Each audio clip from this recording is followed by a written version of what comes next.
नमस्कार दोस्तों, आज हम एक ऐसी महान शख्सियत या कहें कि ग्रेट पर्सनैलिटी के बारे में बात करने वाले हैं जिन्होंने महिलाओं के हक के लिए अपना पूरा जीवन समर्पित कर दिया। जी हाँ दोस्तों, आप सही समझ रहे हैं, मैं बात कर रहा हूँ सावित्रीबाई फुले जी की।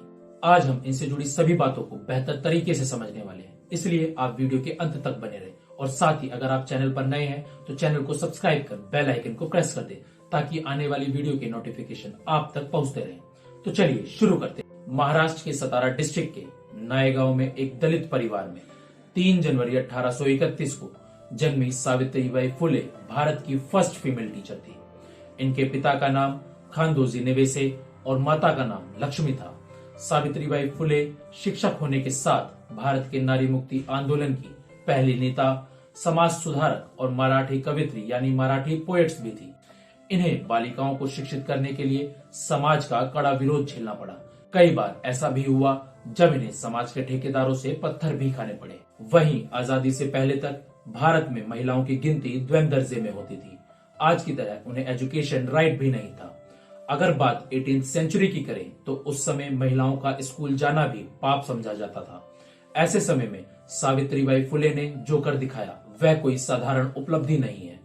वह जब स्कूल पढ़ने जाती तो लोग उन पर पत्थर फेंकते थे। इन सब के बावजूद वह अपने लक्ष्य से कभी पीछे नहीं हटी और लड़कियों और महिलाओं को शिक्षा का हक दिलाया। सावित्रीबाई फुले जी को आधुनिक मराठी काव्य का अग्रदूत माना जाता है। उन्होंने अपने पति महात्मा ज्योतिबा फुले के साथ मिलकर 1848 में बालिकाओं के लिए एक विद्यालय की स्थापना की। आपको यह बता दूं कि सावित्रीबाई का विवाह बहुत ही छोटी उम्र में हो गया था। उनका विवाह महज 9 साल की उम्र में ज्योतिराव फुले से हुआ। शादी के बाद वह जल्द ही अपने पति के साथ पुणे आ गई। विवाह के समय वह बिल्कुल भी पढ़ी लिखी नहीं थी, लेकिन पढ़ाई में उनका मन बहुत लगता था। उनके पढ़ने और सीखने की लगन से प्रभावित होकर उनके पति ने उन्हें आगे पढ़ना और लिखना सिखाया। और सावित्रीबाई यही नहीं रुकी, बल्कि आगे चलकर उन्होंने अहमदनगर और पुणे में टीचर की ट्रेनिंग ली और एक बेहतर टीचर बनी। इसके अलावा सावित्रीबाई फुले ने 3 जनवरी 1848 में पुणे में अपने पति और 9 अलग अलग जातियों की छात्राओं के साथ मिलकर महिलाओं के लिए पहले स्कूल की स्थापना की।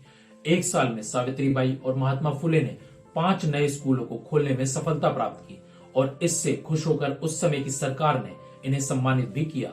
एक महिला प्रिंसिपल के रूप में सावित्रीबाई के लिए ईयर 1848 में बालिका विद्यालय चलाना कितना मुश्किल रहा होगा, इसकी कल्पना शायद आज भी नहीं की जा सकती। लड़कियों की शिक्षा पर उस समय सामाजिक प्रतिबंध हुआ करते थे। उसके बावजूद सावित्रीबाई फुले उस दौर में न सिर्फ खुद पढ़ी बल्कि दूसरी लड़कियों के लिए भी पढ़ने का बंदोबस्त किया। यहाँ तक कि आप सभी यह जानते ही होंगे कि भारत में आजादी से पहले समाज के अंदर छुआछूत, सती प्रथा, बाल विवाह और विधवा विवाह जैसी कुरीतियां मौजूद थी। सावित्रीबाई फुले का जीवन बेहद ही मुश्किलों भरा रहा। दलित महिलाओं के उत्थान के लिए काम करने और छुआछूत के खिलाफ आवाज उठाने के कारण उन्हें एक बड़े वर्ग का विरोध भी झेलना पड़ा। वह जब स्कूल जाती थी तो उनके विरोधी उन पर पत्थर मारते थे और उन पर गंदगी फेंकते थे। इन्हीं सब कारणों से सावित्रीबाई एक एक्स्ट्रा साड़ी अपने थैले में लेकर चलती थी और स्कूल पहुंचकर वह गंदी हुई साड़ी बदल लेती थी।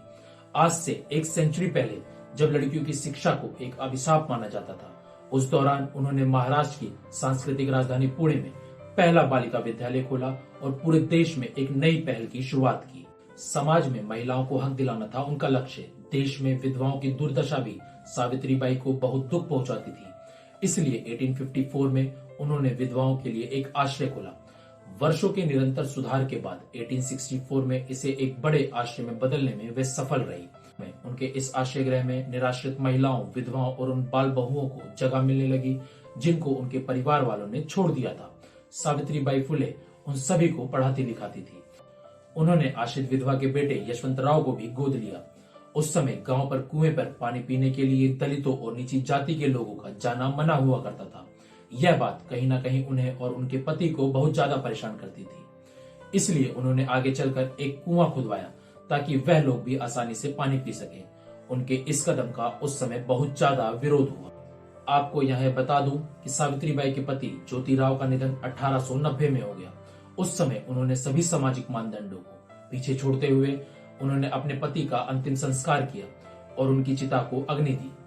इसके करीब 7 साल बाद जब 1897 में पूरे महाराष्ट्र में प्लेग की बीमारी फैली तो वह प्रभावित क्षेत्रों में लोगों की मदद करने निकल पड़ी और इस दौरान वह खुद भी प्लेग का शिकार हो गई और 10 मार्च 1897 को उन्होंने अंतिम सांस ली। इसी के साथ आज की चर्चा को यहीं समाप्त करते हैं। अब मिलेंगे नेक्स्ट वीडियो में कुछ नई जानकारियों के साथ। जाते जाते चैनल को सब्सक्राइब कर बेल आइकन को प्रेस कर दें। साथ ही वीडियो को लाइक, कमेंट और शेयर करना ना भूलें।